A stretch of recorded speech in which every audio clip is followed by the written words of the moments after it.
I'm going to need some head nods and some thumbs up and stuff like that to verify, because I'll only be able to see a couple of you. So I'm going to screen share, and we're going to go over the as is. And I'm not doing this as a, I'm not going to do this as a basic class. I'm going to do it as a, move you guys over here. Maybe. I'm going to do it as a more of a class where you can actually use the stuff that we're talking about. I'm going to explain it in basic terms, but I'm also going to explain it in practical terms. That's the word I was looking for, practical terms. So things you're going to actually use, things you're going to see on other people's contracts to you. Parties, buyer and seller. One comment on this: please don't be lazy and just put whatever they put in the MLS. Get the property up on the county property appraiser site. See who the real owners are. All of that stuff. I've even seen could be you up here in these things, because people are so lazy they just copy it, or they pull it off of the. If you click transaction desk off the thing, it might pull up whatever they put as the owner. So don't be lazy. Don't put one. I see so many times there's one person named when there should be husband and wife or whatever, because that's all they put in the MLS. Obviously, your buyers. We're going to get into a little bit more of this when we get down to assignability, but for now, put your buyers here, whoever they're telling you is pre-approved and ready to go. Do all this stuff. Don't be lazy. Legal description, you can use the short legal description on the, you guys, I don't know if you guys ever see like real legal descriptions, they're much longer, but the short legal description on the property appraiser site is fine. Personal property, guys, this is where we have to put the washer and dryer, anything else that your client saw and wants. If you read it through these things up here, you'll see that washers and dryers are not on here. Everything else is window treatments, light fixtures, etc. Light fixtures includes their $5,000 chandelier that they want to take with them. So make sure you put that one on here on E, the chandelier in the living room or whatever it is, right? In the foyer, the big fancy chandelier, they're taking that with them if that's what they say. If they have very fancy washers and dryer or any kind of stuff like that, or a very fancy refrigerator, they're supposed to give you the one that was in it showing, but unless you have pictures of it, I would put here that this was a Samsung, brand new Samsung washer and dryer model ABCDE, whatever it was, okay? Be very specific here. Realtors, this is unofficial statistic I just made up. Realtors are the #1 purchasers of washers and dryers, okay? I hear you guys all the time at closing, and they took the washer and dryer. What do? The buyer's gonna walk. Well, and then I say, well, you better figure it out because you guys made the mistake. What does it say on the contract? Nothing. What does it say on the MLS? Whatever. Well, it doesn't matter what it says on the MLS. All that matters is what's on the contract. I'm going to say that again. All that matters is what's on the contract. If it says washer and dryer included on the MLS and you didn't write it here and the seller takes it, guess what? You're probably buying a washer and dryer along with the other agent. Okay? Because your buyer is expecting one and your seller had the right to keep it because it was not on the contract. All right. Purchase price, you guys know that. Initial deposit. Guys, get a good size deposit with the new loan approval periods and all that stuff. It has changed the way people do business a little bit back from the October 21 revision. It's changed the way people do business a little bit. Get good size deposits. I've seen a lot of people arguing over deposits lately. And how much is your deposit? It's $1,000. Well, guess what?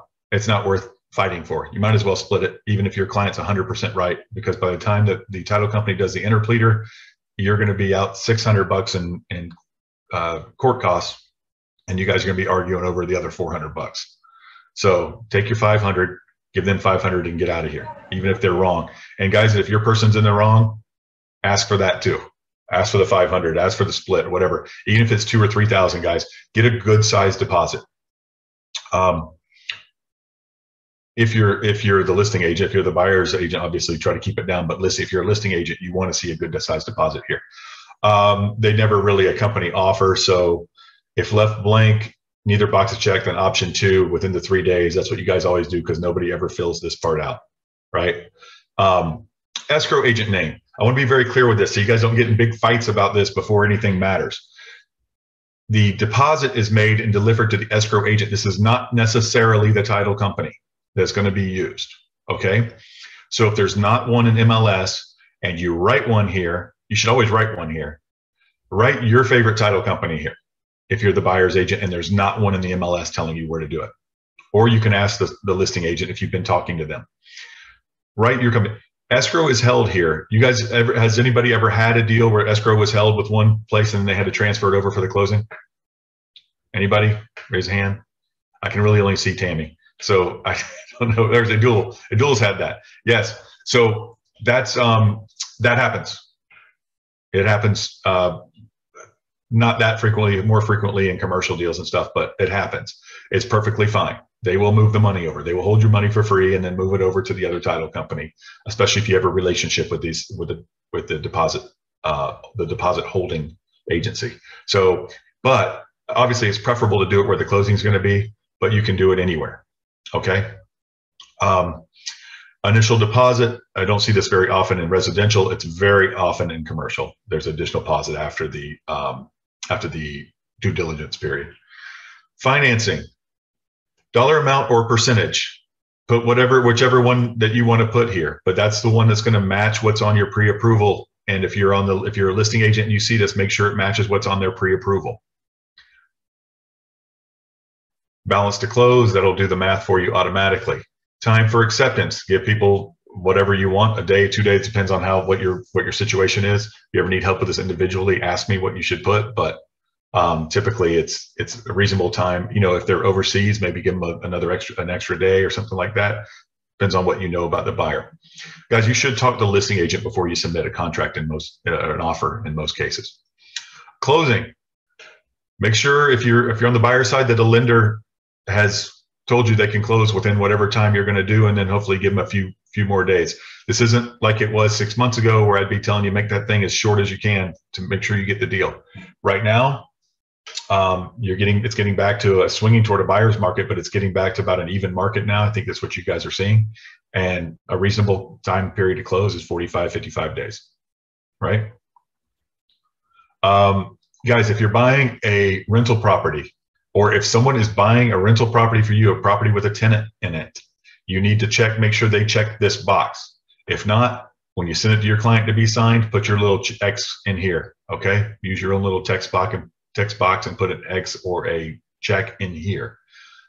Because this paragraph says the property is leased and it does not have to be broom swept and clean and ready to be occupied. If you have a tenant and you don't check this, they could theoretically force you to buy your tenant out, get rid of your tenant, and have the property delivered completely clean and broom swept.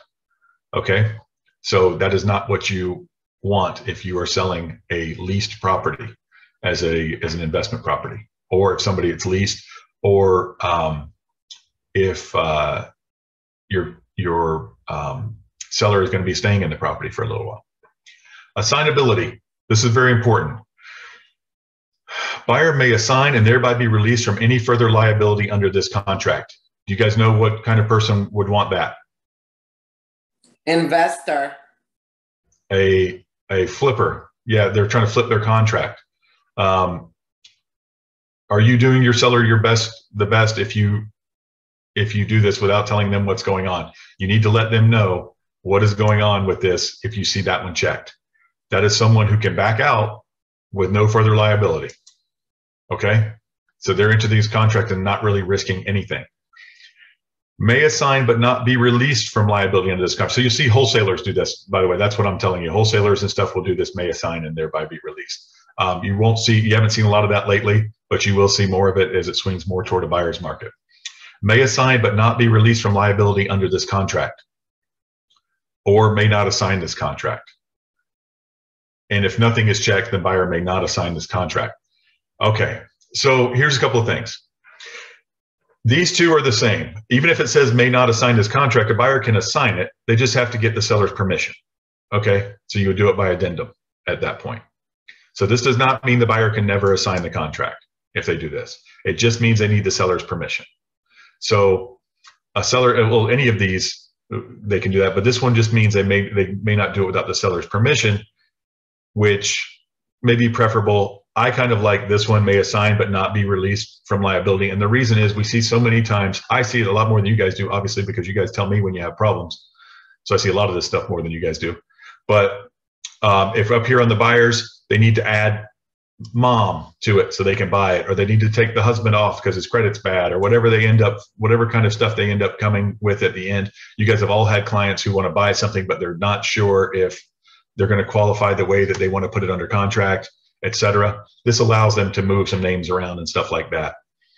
You can do the same thing with the seller. You guys have all been asked that too. As a listing agent, you bet. Do you think your seller would approve? I need to take my mom off the contract, put my mom on the contract, or I need to take my husband off, or take my wife off, or whatever, or I need to add somebody because we need their income to qualify, whatever it is, right? We need to add my son on there, whatever it is. They need to assign it. They can do that here, then they never have to tell the seller about it. Or here, if they may not assign this contract, they need the seller's permission. And of course, as long as it's not, something crazy, the seller will typically not have a problem with that. But I just want to explain those to you. Is there one that's better or worse? I would rather, if I'm on the buyer side, I'd rather have that. Most people don't have a problem with that. May assign but not be released from liability. I mean, what does the seller care, right? So even if I flip it, wouldn't you still need an addendum because the title company would need that and the seller would still have to that's sign not that? Addendums are only things between buyers and sellers. So that has nothing to do with the seller. It doesn't affect the seller. If you do this, no, you absolutely do not need an addendum. No, when you let the buyer, the lender will let the title company know. Okay. All right. Ryan? Yes. I have a question on page 1 on the purchase price. Okay. And I need to let you know if I'm right or wrong on this. It's a USDA loan. And so the purchase price is $310,000. He's putting $2,000 in escrow. But according to the lender, he is financing $310,000. So in the financing, I would put $310,000 and it would be a negative $2,000. Am I correct? Yes. Balance? Yes. Okay. The reason I asked that is the agent said I was wrong. His broker said that I was wrong. No, you're right. But that $2,000 is going to cover he's going to have still other closing costs that $2,000 is going to cover. Right, but the balance would be a negative $2,000, correct? Correct. Okay. But guys, these numbers, nobody's holding anybody. Have these numbers ever in history been right? Have they ever been exactly right ever in history? Right. So no. I just want to be sure if I write an offer that I'm right on that. Right, and you need to explain that to. You need to explain that to your buyers too, guys. When you're doing this, and they say, "Oh, I'm going to have to bring $14,250 to closing." No, it depends. Lots of things can change. It depends. It's probably going to be more than that. Obviously, you're going to have closing costs and everything else, but they need to know that because you don't want them. And I'm sure some of you have had that because I've heard that before. My contract said I was only going to have to bring $8,000 to closing, and here I am. I've got to bring $14,000. Right? This happens. Make sure they know that. Say, well, you're going to have closing costs on top of that. That's just for the loan. And that's just if you do. How many times have you guys, this sounds crazy, but have you guys ever had somebody talk about doing a certain amount down and they end up doing a different amount? Because they go back and forth with the lender. And yes, right? All the time. This happens. Oh, we're going to do 20% down. Oh, wow. Well, if we only do 10% down, then we get this and this, you know what I mean? So, or we're only going to do 10% down. And then they say, well, gosh, we don't want PMI. So we're going to do 20%. Whatever it is, these things are never right. Even if they're the right percentage, they're never right, the numbers. So, and you guys go back and forth. And how many times do I see a contract where that 310 up here in the first one is X'd out and they put 315 and none of the other numbers bother getting changed because you guys know they're not real numbers anyway. But that being said, the way you did that was right. But no, the guy's not going to walk with a $2,000 check from closing. All right, that's a good question.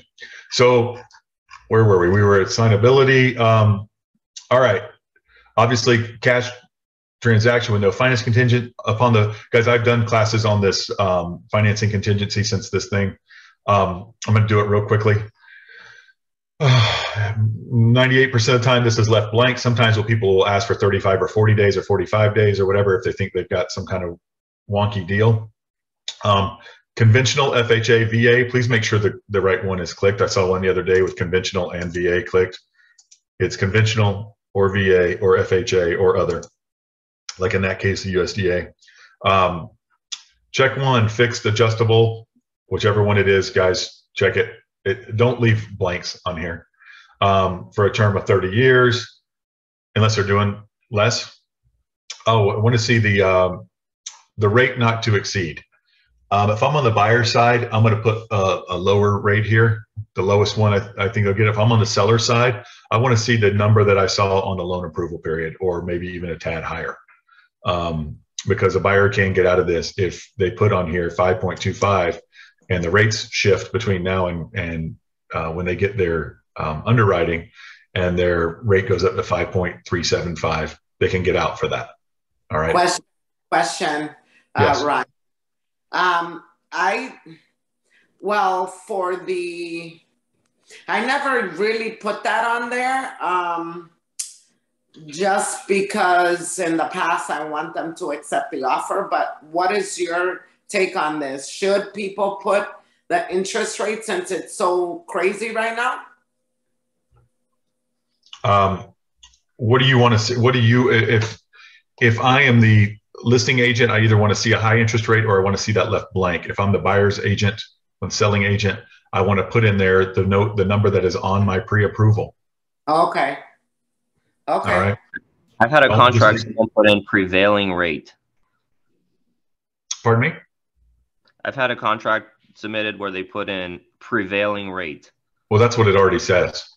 That's what the market rate is. Okay. It says the prevailing rate. If left blank, then the prevailing rate based on the buyer's creditworthiness. You might as well leave it blank if you're going to do that. But I would put, if my client was pre-approved for 5.25, that's what I would put here. I have a question. Because if rates go up, they changes their payment, changes everything else, and you want to be able them to be able to get out if they want to. You're doing the best that's for your client. We're not trying to bulldoze them into doing this deal, right? We don't want to leave them with no outs. We want to make this the best deal we can for protect our clients. So we put the number that's on the pre-approval. Yes, Tammy. So I've had people, being the listing agent, check cash, and then when I ask for proof of funds, they send me this letter that looks like they're getting some type of financing. Mm-hmm. So do you just leave it as cash and they don't come through, they lose their deposit, or? Correct. Correct. And a lot of those people, me. Well, some of them are pulling some kind of a third-party loan of some type, of a bridge or a hard money or something like that. Or there's some kind of credit line or something like that. They've been extended. That's perfectly fine. They have no contingency. If they click this one, they have lost their financing contingency. They are going to lose their deposit after their inspection period. Done. All right. No loan approval period. Nothing else. I don't need to scrutinize it as a listing agent. Just go for it. They checked cash, and I don't have to really question it. That's their problem. If they don't show up with the money, then good for them. So recently, I had one of you guys call me about a client who had. They were buying a $400,000 house or whatever, and they had cash if they needed to. They wanted to borrow money to buy it, but they had cash if they needed to, and it was a competitive offer situation. So they clicked cash, trying to hurry up and get the loan. But if they couldn't, the lady could put the cash in. And so I advised them that's fine. And if she wants to take money out later, she can. But she have to close this thing. If she doesn't close it with cash, she's going to lose her deposit. But she had cash, so she could do it. Any other questions about that? All right.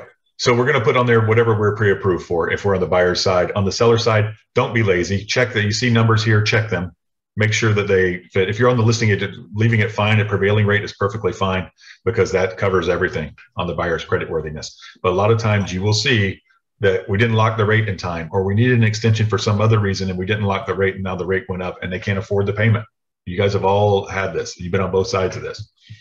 Term of 30 years, 5 days if left blank. Just go ahead and write 5 in here. It is part of your job.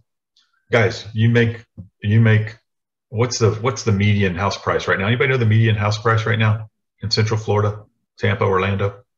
Anybody know? About like 4. Yeah, it's getting up there pretty high, right?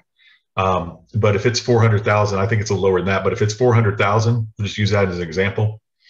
And you guys get 2.5 to 3%, that's $10,000 to $12,000 you guys make, right? Every deal you do. You guys think you can be diligent to make that $10,000 or $12,000? You know, people work a long time to make that kind of money. You guys make it on one transaction. Do you think you can be diligent, make sure your people are follow up on your people, make sure they're turning in their stuff with the loan officer? And you know the loan officer is going to blame them, and they're going to blame the loan officer and everything else if there's a kink in the works here. But so much stuff is online now, and you can just upload it. Some of you guys have elderly customers, or you will, everybody will, who aren't that great with uploading documents and stuff like that. Make sure that you're assisting them in getting those documents to the loan officer. I mean, there's a reason loan officers still have fax numbers on their business cards. They work with people of all, just like you guys do, of all ages and stuff. There's still people out there faxing documents, and there's still people out there trying to take pictures of them and send them in. So make sure that you're assisting in that. Sorry, before you move further, I have a question about that interest that you put into the contract in case they get approved. So if you don't put the interest in there, or you put whatever, if you leave it blank, and the interest does change to higher, and the buyer can still afford it, but they don't want to because now they feel that the payment is too high. As a listing agent, we can force them because they put blank. So if it's approved by a higher interest, he can afford it according to the lending side, but he doesn't want to, he can back out, right? They will find another way to back out. But no, that's why I want you to put 5.25 or 4.75 or 8.38, it doesn't matter, whatever it is on their pre-approval. That's why I want you to put that here in case that happens. That's how you're protecting your client. Right. Because yes, their payment goes, honestly, guys, if that's the excuse they're giving, that's probably nonsense too. Because if it goes up an eighth of a point or something, that could probably is all that it will within 45, 50 days. If it goes up an eighth of a point or a quarter of a point, it doesn't change their payment that much. But if they decide they don't want the house for some other reason or anything else, you're protecting them. So protect them. But yes, it's the prevailing rate means whatever they get, whatever they're getting, that's it. That's what the prevailing rate means based upon their creditworthiness. So the prevailing rate for someone with an 800 credit score is not going to be the prevailing rate for somebody with a 620. Right? It's prevailing. All right. Thank you. Thank you. You bet. But yes, you do want to. That's a good question. You do need to make sure you're protecting your clients by doing that, because yes, they cannot back out of it just because they don't like something, as long as they're still approved. But you know, someone can always get out of something, guys. They can go buy a couch at Kane's Furniture and then return it, get out of the deal. I mean, if somebody wants to screw up their credit and their ability to buy a house, they can get out of it. Thanks for the idea, Ryan. Yeah, hey, that's life. I'm not the first one to think of it. All right. Hey, Ryan. Quick. Yes, they do. If they check, usually they do it, and I think it happens a lot. They'll check conventional, but then they'll switch to FHA. Yep. Now, aren't they supposed to let the seller know that? Well, yeah. Well, in that case in particular, not only they have to get the seller to do it, the seller's got to sign the FHA doc. So FHA VA. So yes, they do. And at that point, you are changing the deal. And anytime you try to change the deal, you're changing that's a term on here. Do sellers care about conventional FHA or VA? No. Yeah, they absolutely do care, right? Did you guys try to get a VA or FHA loan done in the last 2 years? Right? Nobody wanted them, right? People do care because they ask, what's the difference? And you have to explain to them what the difference is. And everybody preferred conventional. It's absolutely an important term of the contract. So any term of the contract that you change, that's why I talked about in the assignability. You don't want to have to go to the seller. Seller could get out of a deal and say, no, I'm absolutely not assigning it. So as a buyer, you want this. You want this may assign but not be released from liability. You really want this one, may assign and thereby be released. But as a buyer, you want may assign but not be released from liability under the contract. So you can change without getting the seller's permission. Guys, are sellers getting, I had one of you guys contact me yesterday with that was a listing agent, and the buyer had not made their deposit within 3 days, and you wanted to know if you could cancel because he had a couple of higher offers already, right? I don't remember which one of you guys that was. It was somebody yesterday though. And the person ended up making their deposit right before 5 o'clock. So they ended up getting it in. But the person was trying to get out of it. The seller was trying to get out of it. When sometimes if you offer the seller a chance to get out of it and say, I want to go from conventional to FHA, they can say, absolutely not. First of all, people don't like FHA as much, but they can say no. And if you want to go from FHA to conventional, I don't think a seller even ever knows about that. I think you guys change that all the time. You're not supposed to, but the lenders will change it and nobody ever does anything. And sellers typically don't care. But if you try to change any term on this contract that a seller has to sign an addendum for, they can refuse to sign. They are under no obligation to sign an addendum that changes the deal. That makes sense? One of the things, if I may, that FHA and VA, there are seller closing costs expected to pay for the buyer. So that's one of the biggest reasons to make sure the seller is aware with that VA or FHA addendum. Yeah, well, yeah, and that's why people zero those out a lot of time. Most of the time, people zero those out. The sellers will, but also, Mike, there's other reasons that they're putting either zero or very little money down, and that seems less safe to sellers for whatever reason. But also, repairs need to be made before those people move in. They're government-backed loans, and the government wants to see everything perfectly livable before they, well, not perfectly livable, but all general repairs made before they move in.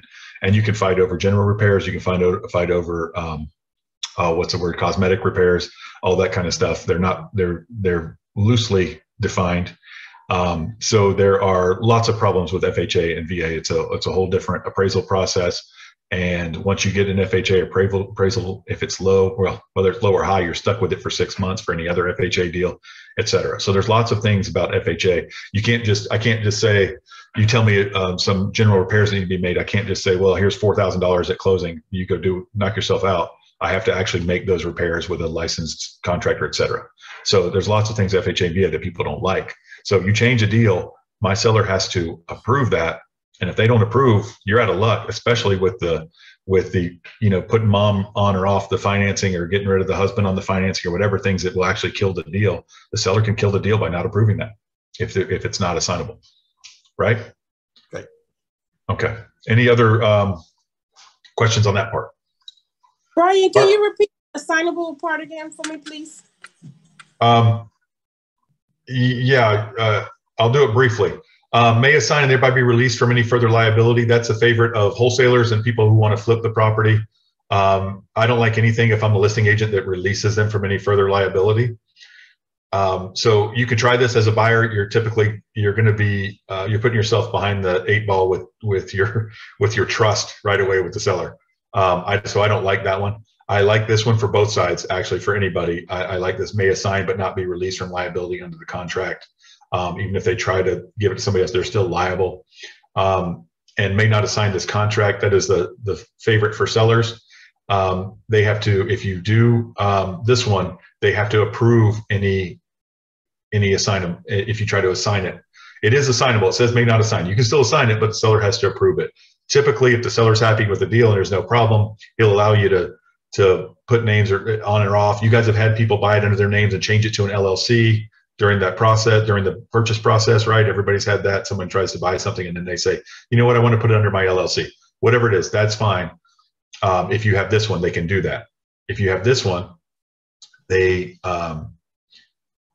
cannot. So without seller approval. One thing you'll see in commercial contracts, by the way, guys, you'll see that buyer may assign to any other LLC that in which he or she is a managing member or member, right? You'll see that sometimes in commercial stuff where you can assign from one LLC to another in case they want to do something for their accounting or whatever.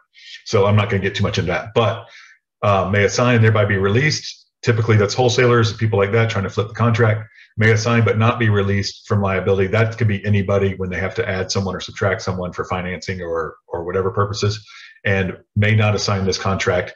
You can still assign it, but the seller has to agree. All right. Thank you. All right. My pleasure. Let's go down to cost be paid by seller and cost be paid by buyer.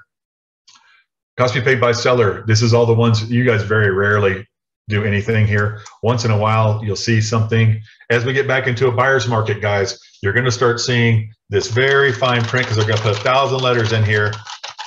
And it's going to get really tiny like it is on my screen right now. And it's going to say the seller is going to pay the mortgage for the first 8 years for the buyer and all kinds of stuff like that in there that you're not going to see because you're just going to scroll right through this. And you just came through a seller's market where nobody had the guts to write anything in this box. And now you're going to see a million little things written in there in tiniest of fonts. But the most common thing you're going to start seeing is 3% closing costs,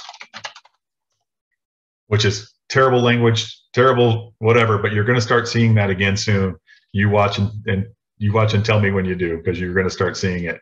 Actually, most of you aren't going to see it, but you should start seeing it because you're just going to gloss over it. But it's going to start saying that again soon. Pay attention to this box, okay? Other times you'll also see, you won't see this in the seller side, you'll see it down here in the buyer side, because the seller side, they don't care about you and they don't know about your transaction fee. But on the buyer side, some of you guys are writing this and you see it from a lot of other people. You'll see $495 trans fee, right? You guys see that sometimes? Give me a head nod if you see that. At least you're paying attention, that's good. Even though it doesn't affect your client, at least you're seeing it. But that's anything else, guys, that you see down here. You will see people will add whatever they're gonna add here. You'll see that there. But yes, you will see what I want you to do when you do this is see additional terms. If you're going to write in the closing costs, anything else, okay? Do that for the other people. Do not put it in here. That is dirty pool. A lot of times people don't see that. I have so many guys, when it was a buyer's market, I had so many guys crying to me that they put this in the contract and I didn't see it. All right. Again, I'll go back to the 10 to 12,000 that you guys are making per deal. Do a thorough job. Look through this line by line. I know you get them at 9 o'clock at night and you're out at happy hour or whatever, but take the time to thoroughly review them before you send them to your sellers to sign. Check one, seller shall designate, buyer shall designate closing agent and pay owner's policy and charges. You'll get this sometimes. Some people want to use their closing agent. Sometimes it's a lawyer or somebody who's buying it, so they want to use it. Pay attention to this and make sure that's what they want. Before you yell at them for putting a different person in the title blank than what you put on page 1, before you yell at them because they filled this out with somebody else, look and see if they click this box. In fact, look at everything on here, guys.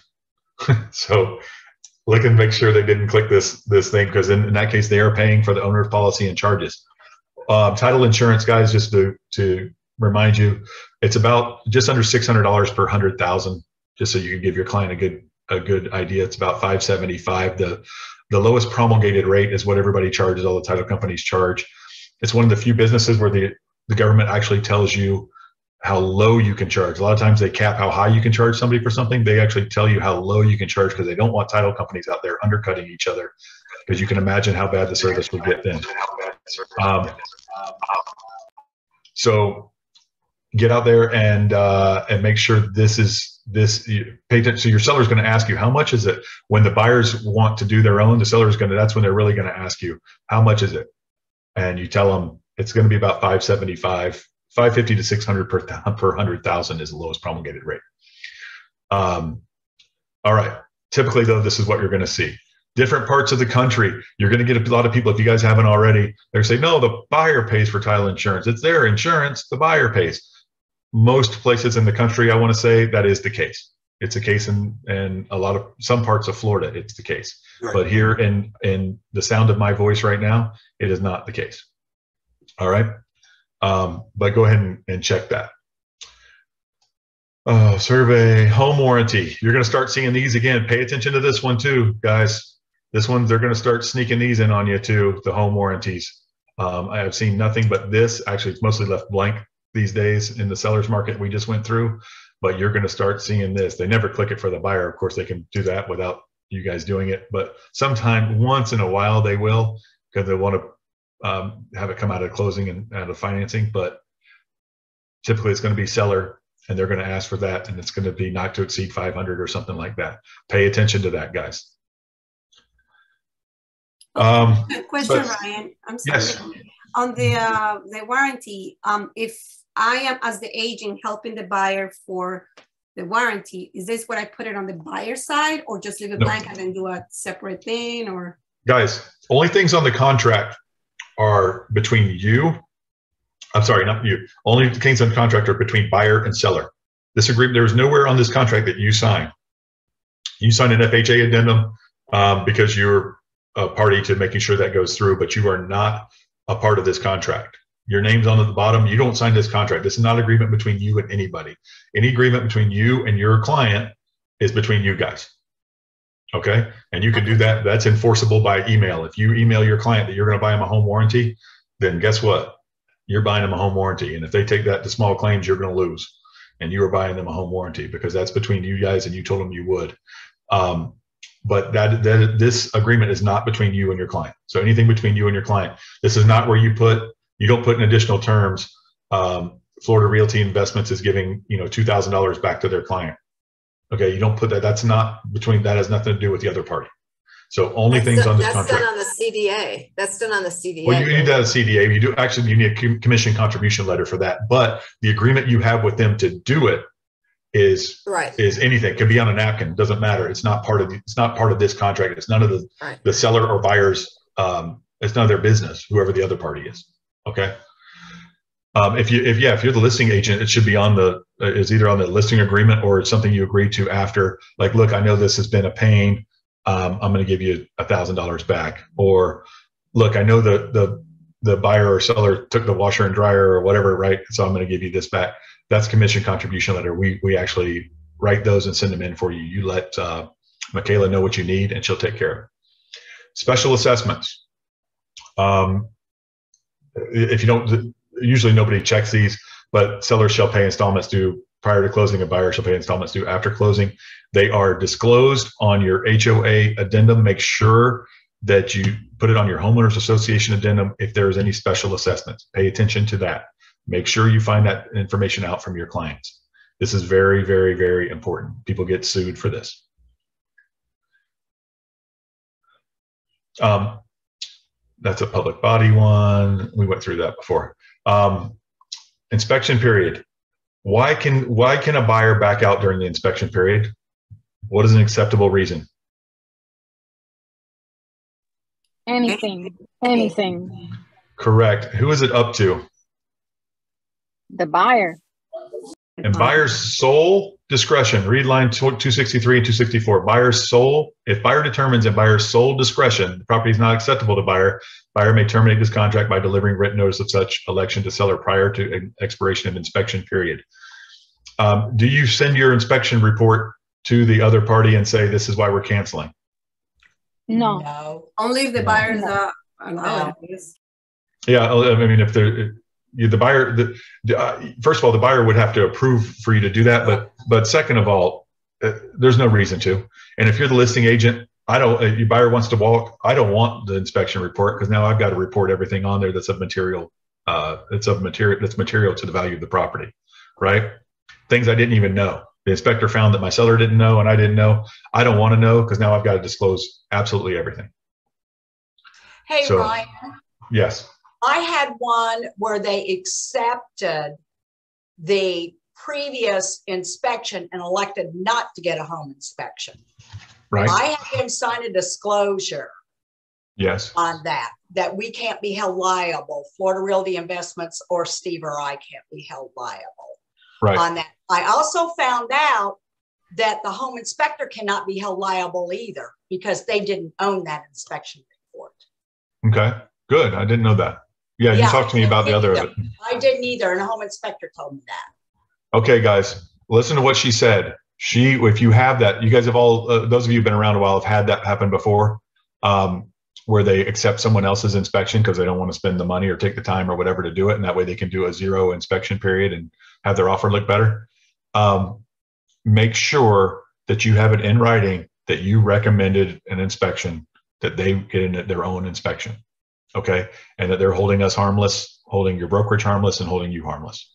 Okay. Make sure you get that in writing if they do that. And yes, they can absolutely. And that goes for not just accepting an old, someone else's inspection. That goes for not wanting an inspection at all. what you guys have had. I want that anytime you guys do any kind of zero inspection, anything like that, tell them, I recommend that you get an inspection. Florida Realty Investments recommends you get an inspection, and you're going to hold us harmless for this, for in case there's something wrong. So Ryan, I have a question. For the inspection period, weekends include in that or exclude weekends? Calendar days. Inspection periods are calendar days. Okay, thank you. You bet. Okay.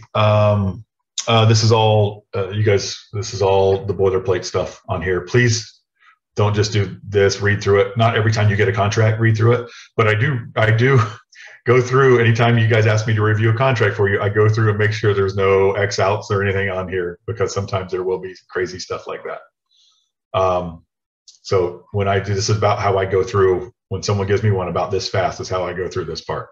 Just making sure I don't see any markouts, nothing, no initials anywhere, no nothing. Okay. And there we go. So if you guys are submitting addenda, you are going to put the homeowner association. It's in an HOA, so we needed that. If you're writing the offer, obviously you're going to check to see if it was on the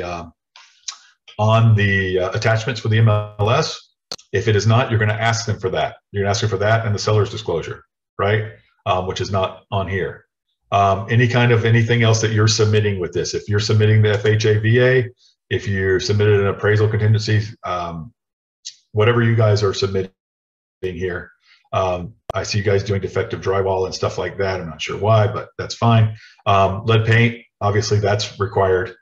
Any of these things that are required, if you're doing a post-closing occupancy, absolutely. We had somebody recently doing a pre-closing occupancy. That is crazy, but okay. Sale of buyer's property, we see a lot of those. So make sure these are clicked on here. The guys, if you don't click them on here, they're not part of the contract. So you guys don't be lazy. Click them on here, read through these and do it. I hate these two, by the way. That's a pet peeve. Seller's attorney approval, buyer's attorney approval. Have them approve it before you do it. And it's a FAR contract. So I just don't care for this at all. And to you guys' credit, I never see that. But that's where we're at. Any other ones that you're doing on here, you can do it here. Only things that are between the buyer and seller, not things between you and your client. Nobody else's business. They're not party to it. Florida Realty Investments is party to it, and the client is party to it. You're not really even party to it, right? So just as a reminder, everything that you do, Florida Realty Investments does. You get paid by us 100%. Everybody who hears this has the same deal. You get 100%, right? Because of your independent contract agreement with us. But all of the business is us. The commission comes to us. We distribute it to you based on our agreement with you, which is 100%. All right. So that's how business works. So anything that you do is between us and your client. You're an agent for us. Like being a CIA agent or anything else, everything you do is on behalf of that group. Okay, that agency. And that's what we are. All right. Buyers and sellers, buyer's address for purposes. You guys know how to do all this. Do not write your commission in here. Do not write your commission in here. Do not write your commission in here, particularly if, first of all, it's nobody's business. Second of all, particularly if it's different from what's in the MLS, you cannot negotiate your commission outside of the MLS. If it's not in the MLS, then you get a commission agreement. Okay? If it's not in the MLS, you get a commission agreement signed. They are in your transaction desk and form simplicity, commission agreement. You get a commission agreement signed. Do not write Tammy Pipkin 4.5% right here, okay? Or 2% or 1% or anything else. If you think you deserve more commission, you can talk with them about that, and you can ask, but you do not put it on a contract. That is a violation of your ethics, okay? There is an MLS offer of compensation. That is what you get. You do not need that. You can attach the MLS if you want, but you do not put it here. Does everybody understand that? You get paid via MLS offer of compensation, which is on their listing agreement. And we've gone over the listing agreement before, and we'll do it again soon. But whatever number that is on the listing agreement says that they will cooperate with another broker. That is what's on the MLS offer of compensation. That is what you are due for commission. So I think I made that clear. All right. Any other questions about anything on here? Yes, Jerry. I can only see Jerry and two other people. So Jerry, go ahead. On the commission on the listing, somebody wrote extensively that the commission was X amount of dollars minus on the realtor notes, minus their transaction fee, minus any seller contributions. You will only be paid on that price there. In other words, if the purchase price was, let's just say 400,000 and the seller was contributing, seller contribution was 2,000, you would only be paid on the 3/8. So somebody came to me when I saw it and said that their broker said that that person can't do that.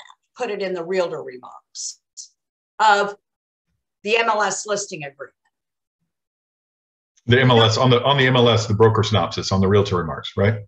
Yes. Yeah, I would imagine that that was not that's not completely ethical and compliant with the MLS rules.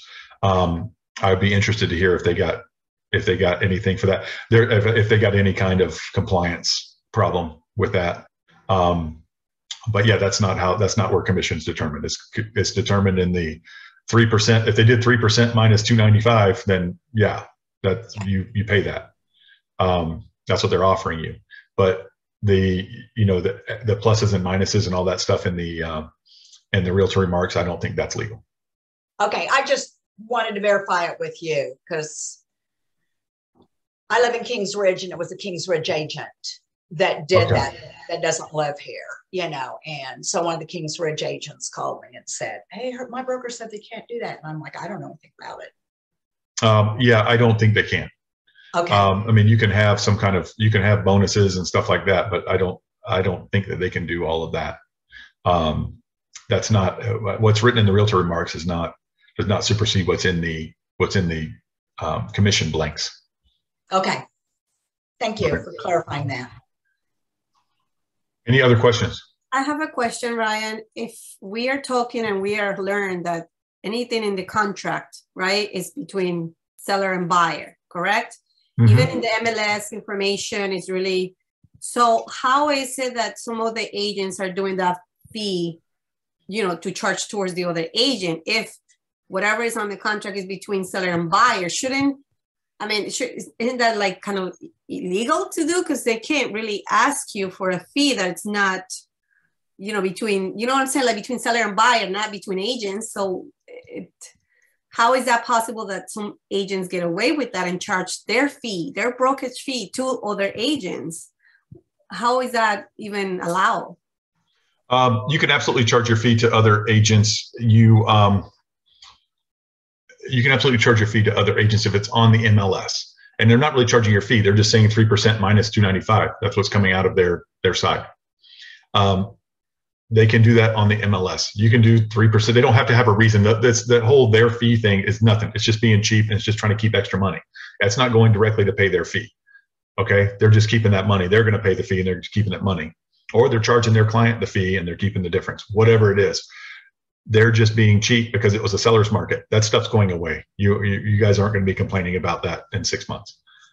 That stuff's going away. Right, but I still don't understand because again, all these things are between seller and buyer. That no, MLS is not. MLS is between agents. Seller and buyer don't have access to MLS. They don't. I tell you this. They don't care what you're making. They don't care if you're paying somebody else's fee. It's not their problem. So what's on there, if they have on there, they do have to have that on their listing agreement with the seller. So whatever's on your listing agreement with the seller is what needs to be reflected in the MLS. You can't change it. So if you did 3 and 3 with your seller on just a straight 3 and 3 on your listing agreement, and you put 3% minus 295, or you put 2.5% on MLS, that is not legal. Okay, I just find it very unethical and kind of advantages. So it just bothers me a lot when I see that. It's only, I hate to tell you guys this because you guys do a lot of squawking about this. It's only unethical if it's not what's on their listing agreement. If they talk to their client, imagine a situation where you talk to your client and you say, no, I've got a $495 listing agreement. I've got a $495 fee. Don't forget that when you're just having them sign the listing agreement and you put on their 6% plus $495 for my fee, right? Which, by the way, you guys should be doing your $175 or $350 or whatever on your listing agreement when you're on the seller side. Is 6% plus $350 or 6% plus $175.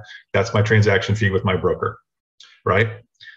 If they say, well, I don't want to pay that, especially if it's $495 or something like that. Some places have that. I don't want to pay that. Well, I can try charging it to the buyer's agent. Okay. Sounds great. Yeah, and so then they put 3%. So they might legally be putting that on their thing, 3% minus $495. Yeah, but like you said, we're making a lot of money in one transaction, and I'm just gonna get a little greedier and charge more fees to other people. I mean, again, it's something about it. Oh, I'm not trying to defend them going after the extra money. I'm just saying that's what happens. And Martha, something my dad taught me early in life is people will do whatever they can. People do whatever they can get away with, right? And so sometimes certain people will do whatever they can get away with, and if they can get away with it, they'll do it. And that's what it is. They're doing it because they can get away with it. They're going to stop getting away with it. They're going to stop doing it when they can't get away with it, which is when it turns into a buyer's market and you've got to draw people to your listings, right? You guys remember buyer's markets where people weren't afraid to pay 3% because it's bringing in, they needed people to come see your property. So that's what people will do. They're doing it because they could get away with it and they're cheap, whatever. That's their business. All right, thanks. And guys, you always, I mean, it's the free market. You always have the ability to go somewhere else, sell something else. Any other questions? Let me go through. I'm sorry, guys. I have not been able to see the chat this entire time. Good morning, everyone. Has anyone seen offer for condition to buy based on that house selling? Yes. I learned to take a picture. Ida, you want to explain that question? I don't know what that is. Okay, condition for buying a house based on buyer selling their current home. Mm-hmm. Is that something that is flying with this market? Have anybody seen it? I have somebody that is looking into doing that. Yeah, people are seeing it all the time, and it's becoming more and more common and acceptable. We had people who were trying to do it without doing that and flying by the seat of their pants, hoping to sell their house before they had to close on this new one. When you had to rush to get your, when you were getting 35 offers for every house you put on the market, a lot of those sale of buyers property, anything with one of those addenda were getting kicked out for that. So now you're seeing it more and more often. That's in a normal market. That happens all the time. I mean, unless it's a first-time home buyer, they already have a house that they got to sell before they can buy this one. Some people can buy a second house, but most of the time people have got to sell the one they're in to buy one. So yes, we're seeing those be more and more common as the market evens out again. Okay. They weren't yeah. All right. Thank you, Ryan. The class very, very good. Thank okay. you. There's nothing wrong with that. It's a common thing. Actually, when we were getting those during the seller's market, it really wasn't that big of a deal because things were selling so fast that you knew if somebody had a house. Now, as the listing agent, when you get one of these, you want to make sure that the house is being marketed, that the house is, on the market. Show me your MLS, show me your this and that. If it's in another state, you put TX here. I don't know if that's in Texas or, that was thanks. But if it's somewhere else, whatever you want, wherever it is, make sure that house is being marketed and that it's reasonably priced. If you're going to be a thorough listing agent and you're considering accepting this offer. Now, during the hot sellers market, most listing agents would say, I don't need that trouble. Let me get that out of here and take all these other cash deals, right? But in this market, as it starts to even out, it might be the only deal that's on the table and you want to take a good look at it. Even if it's not, you want to take a good look at it, all right? It's not the worst thing in the world to have that contingency. No, thank you. Just because there's, yes, the supplies is increasing, and that's what the reason I was thinking is that would be a good thing to do, But yes, I know that it's been done before. Okay. Yep. Absolutely. AJ talked about. Because it might happen for me. All right. Bye. All right. All right. AJ, yeah, we're talking about signing the contract LLC, which is owned by the buyer or buyers. Yep. You probably said that before I did. Martha, I think that you already get it. I see too many short sale realtor remarks asking for those fees. You see that too yeah, they're always going to ask for those. So if the lender doesn't cover them, which at the end of the last short sale rush, the lender was covering all of those fees. And typically they're $14.95, $19.95 for a short sale negotiator. You guys might want to get familiarize yourself again with short sales. For short sale, although I don't think it's going to be bad, because I think people who are behind on their mortgages and stuff like that, I think they have equity because the market's been so hot. So I think they're just going to need to sell. You're going to have people who need to sell. And guys, we talked about this before for marketing. I wouldn't mind seeing you guys run some kind of marketing that says need to sell. You know what I mean? You're behind on your mortgage, need to sell while you still have equity, and so many nicer words than that maybe. But think about something like that and marketing that, because I think that's a whole group out there. People who got the, what do they call it during the pandemic? They got the, gosh, I can't come up with the words today. What is it when deferment. Thank you. It's called deferment. Something, it is deferment. I don't know what it's called, but it is deferment. Yeah. And where they let you not pay your mortgage for 6 months or a year and they put it on the end. Those people, they still spent that money, or they didn't make a lot of money during that time and they're behind. And some of them made them, where they're due now, when it runs out, now you got to pay. And obviously those people, because they're humans, they did not, and they're Americans, they did not save that money, they spent it. So they're going to need it. But they're going to be behind on their mortgage. They're going to be getting threatened. Are you getting threatened? Do you need to sell? Still have equity in your house? Or even if you don't, I wouldn't even add that part. We can help. Forbearance. Forbearance. Thank you. There's the word. Forbearance. I Googled it because I was like, what is it? Yes. Well, thank you. That's the word I was looking for. I'm glad nobody else knew it either. When I do listing appointments, I always ask about the mortgage. Mm-hmm. If they have any idea what their mortgage payoff is. And then I always ask the question, forbearance. Did you do a forbearance? Mm-hmm. Because sometimes they don't think about it. And I've gone to the closing table and it's been like $16,000 that came off. Right. Because of forbearance. And they go, oh yeah, I did have that. Oh, there's a kick in the gut. Oh yeah. Oh yeah. Okay, yes, absolutely. So Victoria, back to you. Short sale realtor remarks. They're going to ask for the short sale negotiator to get paid from there if the lender doesn't do it. And I got sidetracked, I'm sorry. At the end of the last short sale boom, they started talking about the lenders stopped covering these as much. But early in the last short sale boom, they were covering these. When I say the lender, I'm talking about the previous lender who's writing off the property for a short sale. They used to cover these, then they stopped. And so then the buyers started, they started making the buyers cover these fees. Yeah.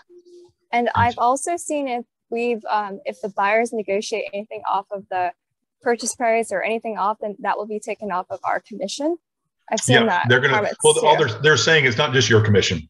They should say on there, that's boilerplate language that we used to have for all short sales was buyer's going to pay, if lender doesn't cover it, buyer's going to pay a short sale negotiator fee.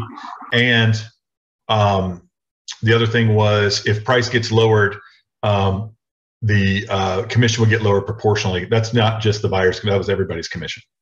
Okay. I was like, oh, maybe we shouldn't negotiate. Okay. That was everybody's commission typically. Okay. Okay. Oh, Ryan, I have another question. It's in regards to post occupancy. I know the market is shifting, but we're working possibly with the post occupancy right now. I'm representing the buyers, and that check mark for the addenda has not been checked for the post occupancy. So I need to go back and make sure that's checked with both parties. But what do you use to be a legal document for the post occupancy agreement? We're thinking of we're going to reach out to a lawyer to draw up that agreement, or could we just use an addendum and state some of the terms that we want? The addendum, no. So here's what happens. There's so much more to a lease than just you're going to pay me X amount and then you're going to get out. What if the seller doesn't leave? What if the seller damages something important in the home? What if the seller goes out in the swimming pool and breaks his neck? Oh gosh. So yeah, an attorney. That's what you need. Okay. And are they going to write a lease back or a post occupancy agreement? Because the post occupancy agreement, if you look at the disclosure, it just says that there's going to be a lease. There's going to be some kind of document. It doesn't say anything else. It just says it's going to be a document where the seller can stay an extra 60 days or whatever it is, right? Okay. Then you have an attorney write the lease. Oh, okay. So in a lease, just a heads up, is it 1,500? Is that the average that you're getting for lease agreements? Well, actually, Nishad wrote me a post occupancy, and it wasn't a lease. It was a post occupancy agreement. It was like for 3 months or something. And he wrote it up, and I think he charged $350, or it's so worth the money, whatever it is, because the burden's off of your shoulders. Yes. Okay. So you just whatever you guys worked out verbally, you email the attorney kind of and give him an overview, and then they'll take it from there and they'll work it out. Like if you had a certain dollar amount that you agreed to, or if it's a no charge or whatever. Okay. So you're saying that we need to have a post occupancy agreement plus the lease agreement as well. So two things. Oh, that's okay. So that's okay. The one you submit with the contract just says I'm agreeing that they're going to stay there another 60 days, and the details will be worked out. And that's it says you have to do if you can't agree on the lease, you can end the contract. Right. It's a contingency. It's a contingency to closing. If we can't agree on the lease, the terms and everything else, then this whole deal's not going through, because that's part of the condition of the sale. So yes, and yes, it's technically not a lease. It's a lazy way for me to say it. I apologize. You can't probably have a lease wherever they are unless it's in short-term rental. You can't have a lease for under 7 months anyway, or whatever, depending on the terms wherever you are. So yes, so it's an agreement. And that agreement should be written up and submitted during the time of acceptance for the offer. After it's accepted. You're not going to pay for something before it's accepted. Yeah, after it's accepted, but 10 days prior to closing is what that post occupancy says. You have to come to that agreement. But I would do it. I would do it as soon as as soon as the inspection period's over is when I would do it. Okay. Make sure it passes inspection and everybody still wants the house, and then I would do it. Okay. ASAP after that. But the other thing too is when I did it, and it's so much better to get out of the center, is you put I think the post occupancy says it's between the buyer and the seller. So once you decide that, you can introduce them to an attorney who's ever paying for it, and then let them take it from there with the attorney. You're kind of out of that loop. It's between those two, and you can, make the link up, but then they work it out. Okay. The listing agent doesn't want us to write the agreement. So I was like, I think it's supposed to be that way. We need to write it to get it official. And I think it says something on the contract that it's 5 days it needs to be done, or I might be wrong, but okay. So 5 days prior to closing. Okay. Yeah, but I would do it right after the inspection period. Go ahead and start doing all that in case it needs to be negotiated. And by the way, of course, the listing agent doesn't want it to be in writing. This protects the buyer, not the seller. Mm-hmm. Okay, so you insist on it. It's not like, oh, well, they don't want it. Tough luck. Yeah, I'm representing the buyers who will become the owner of the house, and then the sellers will be renting from. Or right, the buyers are the one who are exposed here by having the sellers live in that house. So correct. Right. Okay, so your job is to make sure there becomes an agreement that's done by an attorney and protects your buyers. And next time the listing agent said, well, we don't want to do that, say, well, we don't want to pay for the house either, but we've got to. So, that's part of the terms of the contract. Okay. Okay. Got it. Thanks, everybody. You bet. Good job, guys. And we'll have to have a short sale class before too long to get you guys refreshed on that, because you haven't done it in 10 years. Great contract review class. Thanks. Yeah, that's true. Good question. When it's silly, if it's going to charge brokerage, is there a preferred title company that will pay out transaction fee? I think I saw that somewhere. Preferred title company that pays out a transaction fee. I'm not sure about that. Forbearance. Chad, if you want to ask that question, I'm happy to answer it. I have another question about if you listening to saw an agent lowered the price a huge amount, called a price strategy. What is that? Isn't that a bit deceiving? They lower the price to try to get a bidding war, I guess. Deceiving is not deceiving. It's not deceiving unless they are marketing a house and then they're marketing a fake house and then you call on it and they say, no, that one's sold, but I got a different one. Brian, but it's like 300,000 less. Like, it's not like a little bit. It's like the house was listed at 750, and then a month later it was listed at 300,000. And then it says private treasury, whatever, read the papers or whatever. I mean, it's kind of like, and my client, of course, 300,000, I want the house. I'm like, yeah, no, that's not what they really want. But I didn't understand either 100%. So it's like, what? Tammy, is that your listing? No. It was, my clients called me too. This is too good to be true. And I go, yeah, it is. And you will not get your offer. Longwood, right? Someone in Longwood. Way more. Yeah. No, my people saw it too. It was 750 down to 650 down to 300. I'm like, guys, you're at 400. You're not going to get it. It was already up to 5 something or other at some point. Okay. So. What do you guys do if you're the listing agent and your client asks you to do that? I don't know. I feel like it's deceiving. So it's like, I mean, you're going to get a whole bunch of people that are not really into that price range that you really, but you really want to sell the house for, from 750 to 300. You're going to get a lot of people that you're going to waste your time with. So, I mean, I guess my question would be, what was the history on the house? Did it go under pending a couple of times and then came back up on the market? I don't think so. I looked at it, and it's a beautiful home. It looks really It was on the market for like 60 days at 750 or something, or some long period of time. It was a really nice house. So the history tells you a lot too. And some. Why would you want $300,000 buyers on a house that is? It is pending now, so I guess it works. I think they might have done it to get every realtor in Orlando talking about it. I think it's work. Upset, There's two homes right there. There are two homes with the same realtor with the same thing. None of this matters. Asking price does not matter at all. What's a house worth? I will think about whatever the buyer and the seller agree to pay for it, and the appraiser appraises it for. They set the market, the buyer and the seller. No, I'm not. That's a rhetorical question. Whatever the house is worth is all it's worth. It doesn't matter. So what they can ask for it doesn't matter. If they price it 750, let's say this house is worth 500 grand. They price it at 750, they're not going to get any offers. They price it at 300, they're going to get offers. But how do you get a bidding war back up to 500? I don't know. Whatever their strategy is. Obviously, you guys are pretty fired up about it. I like that. I like the intensity and the excitement. It's annoying because then I start my client this whole like, see a beautiful house. So she's like, please take me to see the house. And I'm like, yeah, you're approved by 350. You're not gonna.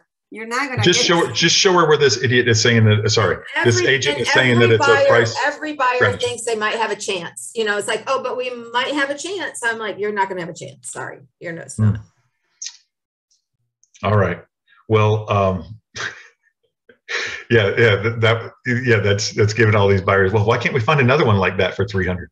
Exactly, and he puts you in a spot like, oh, you didn't want to show it to me. What if I could have gotten it or whatever? Well, why don't you? Well, I mean, you can show it to them, and they can put an offer for 450. Whatever the house is worth, that's what you make your offer for. It doesn't matter what the asking price is. Stresses me out, Ryan. That's the whole thing. Yes, I know. I can see. Listing says marketing strategy. Ida, what house was this? You all have a great weekend. Ida's weekend starts today. Ida just went to happy hour. See you guys later. What do the comps say? That's all that matters. All right, guys. Any other questions or comments? I do have a question. Yes, please. Hi, I'm a bit newer. So I'm doing a listing for my aunt on her house. I have an investor that's interested, but he wants to do like an off-market type of thing and pitch it to his hedge fund people. It's another realtor that talked to me about it. So how do I do this? Because he wants a contract knowing the commission, how we're going to split the commission. But then if we do go into contract, do I use like an as-is contract for it, or how do I go about that? You need to talk to me before you do anything with this guy. I mean, just to go over whatever he's trying to pull on you, which he might be completely legit. So for off-market deals, guys, off-market deals, you do write the commission in the contract, okay? Because the seller is going to have to agree to something, or you can do a commission agreement. That's fine, but you can write it for commercial deals. You write it in the contract. For other things, it's in the contract, okay? But for off-market, that's the only time you can do it. It's not an MLS offer of compensation. I still rather you do a commission agreement like you would with a FSBO, which is also an off-market deal. So I'd prefer a commission agreement, but if you're going to, in that case, you can write the commission in the agreement. I don't care. MLS doesn't have rules about that. All right. So, what was your other question? The guy's trying to do some kind of off-market deal before you put it on MLS.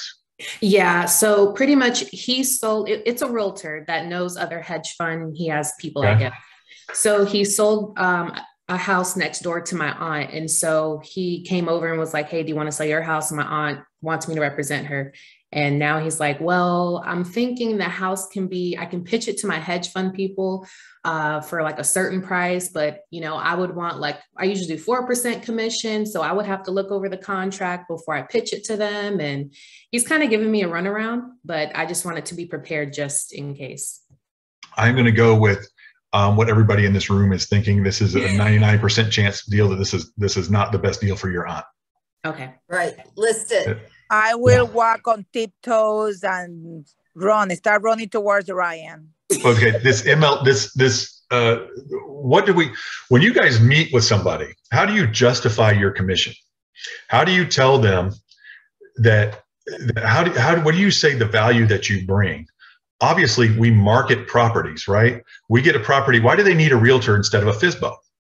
Because, yeah, you might save 6% commission, but I'm going to put the property in front of thousands of people, not just the people on Zillow and the people who drive by your house and see your stupid little sign, who think they can take advantage of you because you're not sophisticated, right? So if I offer to sell the people, let me see here, we have 34 people in this Zoom right now. If I offer to sell my car in here, what are the chances that it's going to be the car that somebody wants with the right mileage and this and that you guys will pay me full market? Not very good, right?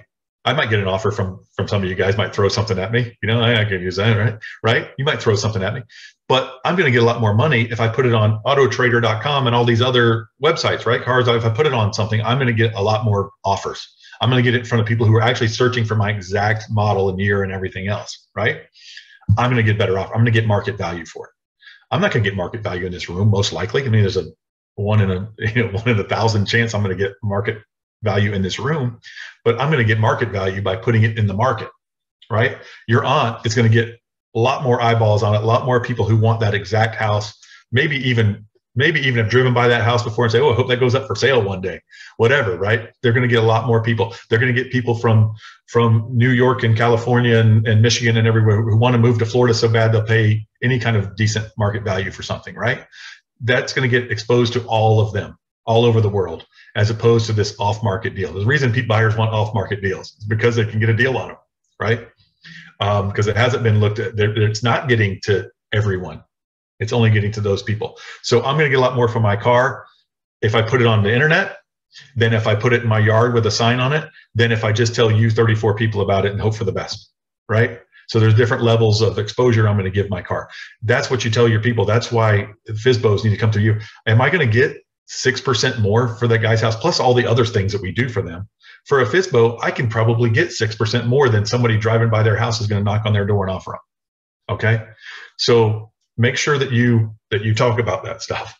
Can you please define effective date? So Shalisa, talk to me before you do this and run your CMA and do all this stuff, and I'll review it for you and make sure you're on the right track for your aunt, because it's important. Every client's important, but especially ones you got to see at Thanksgiving. Can you please define effective date? Listing agent has not put home pending because one initial is missing on the addendum, but contract is signed. Everything's got to be, well, it depends. What's the addendum, Victoria? Was it submitted with the contract or after? It's submitted with the contract. It's all the post-occupancy terms that we saw it on the addendum. Okay. You're breaking up, but am I the only one that can't hear her? Sorry, it's not getting better, Victoria. I can't hear you. Okay, okay, so I'll talk about this. So yes, if it was submitted with the contract and there's an initial missing, then it's not active.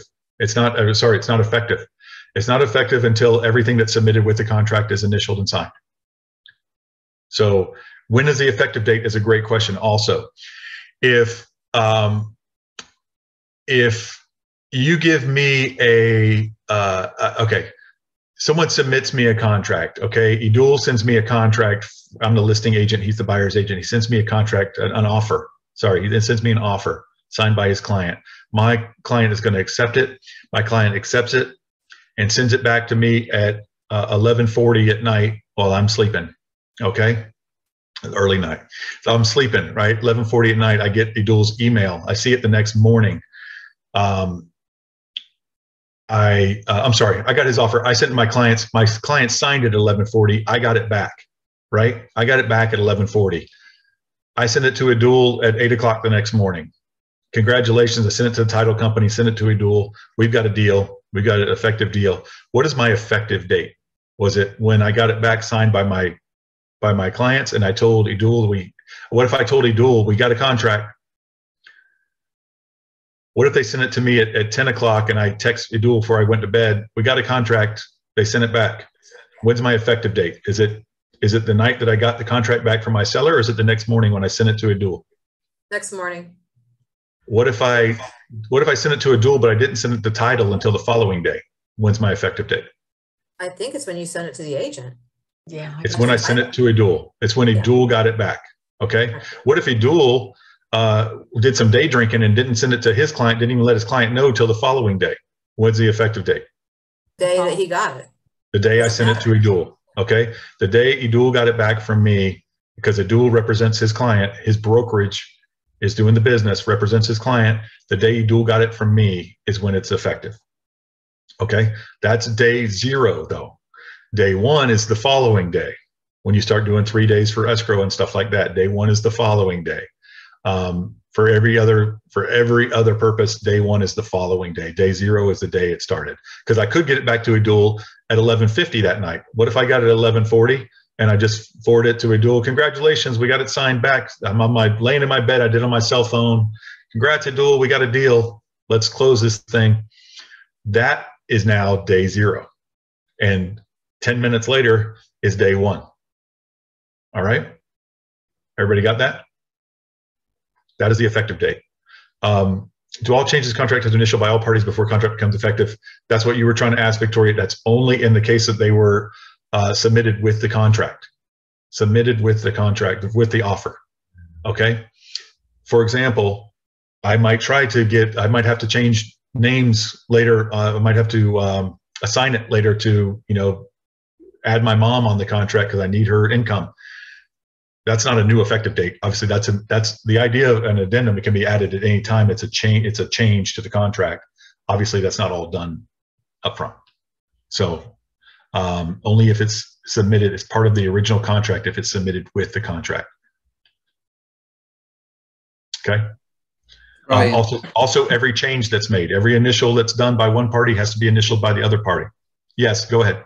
Hey, do you need an addendum if you're closing early? Like no, a few days it says honor. Well, I stopped sharing with you guys, but I'm going to read it to you. It says closing date. Oh, no, before. Unless modified by other provisions of this contract, the closing shall occur at the time established by the thing. Hold on a second. No, you don't. But they do need to agree with the title company. The title company can set it for earlier, and everybody has to agree with that. If they don't agree, you can close earlier without an addendum. But if you don't, if somebody disagrees with that, then no. If somebody says I'm out of town until that date, I'm coming back that day, and I want to read the contract, I want to read the paperwork in person and be at the title company, whatever it is, then absolutely not. I'm out of the country until that day, then tough luck. We got to wait till that day. So yes, it says this. I was confusing with the vacant land contract. I was just going for somebody what says honor before. You used to say honor before. Most contracts still do, but that's part of the revision. So it says on that date. You can't force someone to close before that, but you can absolutely, if it's supposed to close on Friday and when everybody's ready on Tuesday, you can absolutely close. No addendum. Without an addendum. Yeah, without an addendum. That's what I thought. Okay, thanks, Ron. You don't need an addendum for every little thing. But I can't make you close on Tuesday if you don't want to close till Friday, and that's the date that's on here. It just has to be agreed. buyer sellers agree to close early, they can close. It doesn't have to be right. You don't need. You don't even have to say. You don't even have to get them to agree to close early. That's the title company says, "Hey, everybody want to close this on Tuesday?" Yes, no, whatever. Yeah. Thanks, Ron. But title companies want to know because they're going to date their stuff and do their prorations and all that stuff based on that date, not on the date in the contract. So if you close a week early, the proration is going to be done for the date you close, not the date on the contract. Okay. Any other questions? I do have a question. They're calling me to cancel on a contract that we were working on because it's a condo. They offer it's a conventional with 5%, but the bank just told them that if the HOA had their reserves are too low, and they're requiring 20%. So, and they don't have that money. So that's why they're canceling. So once I go back on the market, should I disclose that or should I just do cash and not request conventional? Because the reason I did conventional was because other properties have closed with conventional loans. I'm just not sure if it was 20% down. Well, 20% down is a conventional loan. So you do cash and conventional, and I would put in the realtor remarks, just FYI, they're going to need 20% down. Make sure they have it. Okay, perfect. So you don't have to field a bunch of offers that it can only do 5%, and you're being very upfront and saving everybody time and energy and everything else. Okay, perfect. Thank you. All right, good question.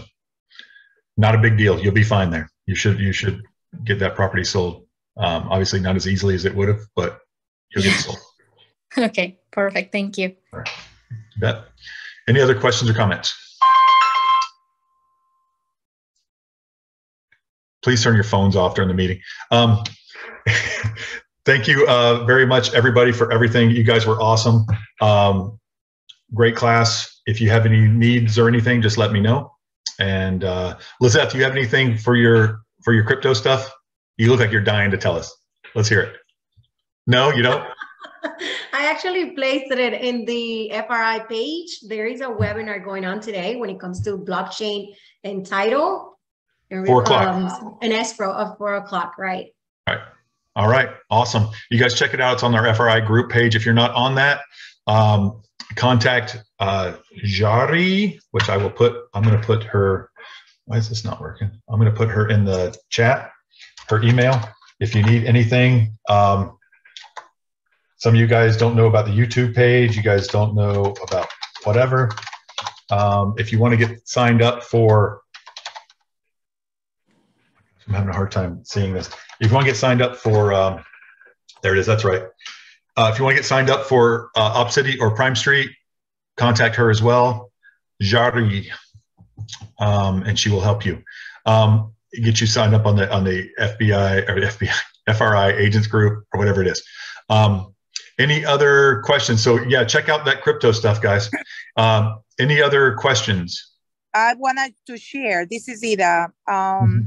In regard to crypto, if somebody can attend Jari's session Zoom, the ORAS Global Council is going to be giving a class on crypto, and it's going to be presented by an executive from Propi, which is the same company that Jari worked with. So we're going to have that 13, and you can go on Aura and register if you want.